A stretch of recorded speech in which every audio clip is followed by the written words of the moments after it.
గుర్తుపెట్టుకుని తాను జరుపుకోవలసినటువంటివి కొన్ని ఉంటాయి. అందులో పుట్టినరోజు ఒకటి. నేను నా పుట్టినరోజు చేసుకోనండి అనకూడదు. నేను మీతో ఇంతకుముందు మనవి చేసి ఉన్నాను. తన పుట్టినరోజు తాను చక్కగా జరుపుకోవాలి.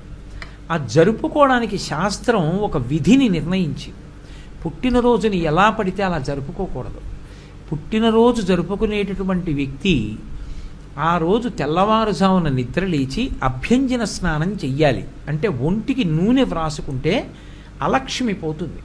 ఆ నూనె అలదుకొని తలస్నానం చేస్తారు. చేసే ముందు పెద్దవాళ్ళు తల మీద నూనె పెట్టి ఆశీర్వచనం చేయడం, వెన్నుపాము నిమరణం ఆచారంగా వస్తోంది. ఆ స్నానం చేసిన తరువాత ఇష్టదేవతని ఆరాధన చెయ్యాలి. ఇంట్లో కులదైవం ఇష్టదైవం ఉంటారు. ఆ కులదైవాన్ని ఇష్టదైవాన్ని ఆరాధన చెయ్యాలి.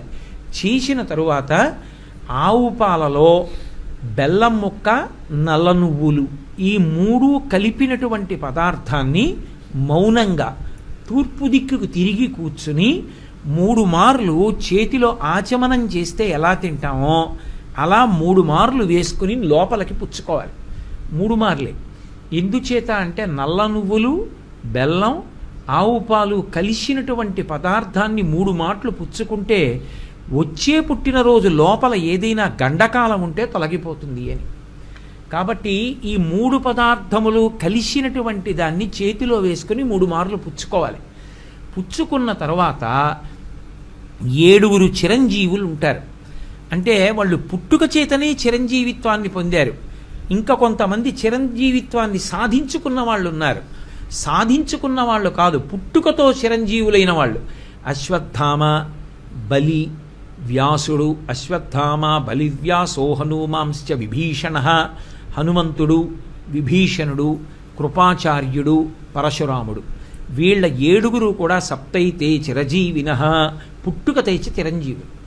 ఈ 7 పేర్లు మనసులోనన్నా స్మరించాలి, పైకన్నా చెప్పాలి. ఆ రోజున తల్లిదండ్రులకి, గురువుగారికి తప్పకుండా నమస్కారం చేసి వాళ్ళ ఆశీర్వచనం అందుకోవాలి. మీ ఇంటికి దగ్గరలో ఏ దేవాలయం ఉంటే ఆ దేవాలయాన్ని దర్శనం చెయ్యాలి. చక్కగా మృష్ణాన్న భోజనం చెయ్యవచ్చు. రాత్రి మాత్రం బ్రహ్మచర్యాన్ని పాటించాలి. పుట్టినరోజున బ్రహ్మచర్య దీక్షకి విరుద్ధమైనటువంటి సాంసారికమైన కార్యక్రమాల్ని నిర్వహించకూడదు. అలా ఉంటే ఆ రోజు పుట్టినరోజుని సక్రమంగా చేసుకున్నాడు అని చెప్తారు. తన శక్తి కొలది దాన ధర్మాలు నిర్వహించాలి. తనకి ఐశ్వర్యం ఉందా, దానం చేస్తాడు. తనకి ఐశ్వర్యం లేదు, గోగ్రాసం అంటారు. చేతి నిండా కాసిని పచ్చగడ్డి పరకలు పట్టుకెళ్ళి ఒక ఆవుకి తినిపించి ప్రదక్షిణం చేసి నమస్కరిస్తే చాలు. ఇవి పుట్టినరోజు నాడు తప్పకుండా జ్ఞాపకం పెట్టుకుని చెయ్యవలసినటువంటి విషయాలు. వీటికి విరుద్ధంగా పుట్టినరోజుని మాత్రం చేసుకోకూడదు. అది కేవలం ఏదో సరదా కోసం, వినోదం కోసం చేసుకునేది కాదు. అది ఆయుర్దాయ సంబంధమైనటువంటిది. ఆ రోజు దీపం చాలా ప్రధానం. పొరపాటున కూడా అక్కర్లేని విషయాలు పిల్లలకి నేర్పితే అవే విశృంఖలత్వాన్ని పొందుతాయి. రేపు పొద్దున్న ఎన్నో 7 పుట్టినరోజు చేసుకుంటున్నాడో అన్ని కొవ్వొత్తులో, అన్ని దీపాలో వెలిగించడం, ఉఫ్ఫని ఊత్తు దీపాలు ఆర్పేయడం పరమ అమంగళప్రదమైనటువంటి విషయం. దీపాలు ఆర్పి చేతితో కత్తి పట్టుకుని ఏదో నిన్న రాత్రో మొన్న రాత్రో తయారు చేసిన ఒక పదార్థం, ఎవడు చేసిన ఆశీర్వచనమో అర్థం కాదు, రంగురంగులుగా వ్రాసిన హ్యాపీ బర్త్డే, అర్థం లేకుండా అందరూ నిలబడి చేస్తున్న తప్పట్లు, వీటి మధ్యలో కత్తితో కోసి నిర్లజ్జగా భార్య నోట్లో సభాముఖంగా పెట్టడం, ఇలాంటి పిచ్చ పనులు చేయమని శాస్త్రాల్లో లేవు. దీపాన్ని గౌరవించు, దీపం వెలిగించు. దీపం దగ్గర మట్టు మీద ఓ అక్షతలో పువ్వో వేసి నమస్కారం చెయ్యి. అది నీ ఇంట కాంతి నింపుతుంది, నీ జీవితాన్ని నిలబెడుతుంది. గురువుగారికి నమస్కారం చేయి, తల్లిదండ్రులకు నమస్కారం చేయి, పెద్దలకి నమస్కారం చేయి. వాళ్ళ నోటితో వాళ్ళు ఆశీర్వదించాలి. శతమానం భవతి శతాయు పురుషస్యతేంద్రియ ఆయుష్దేవేంద్రియే ప్రతిష్టతి అని. చక్కగా అలా దేవాలయానికి వెళ్ళి నీ పేరు మీద పూజ చేయించుకో, ఈశ్వరుడి అర్చన చెయ్యి.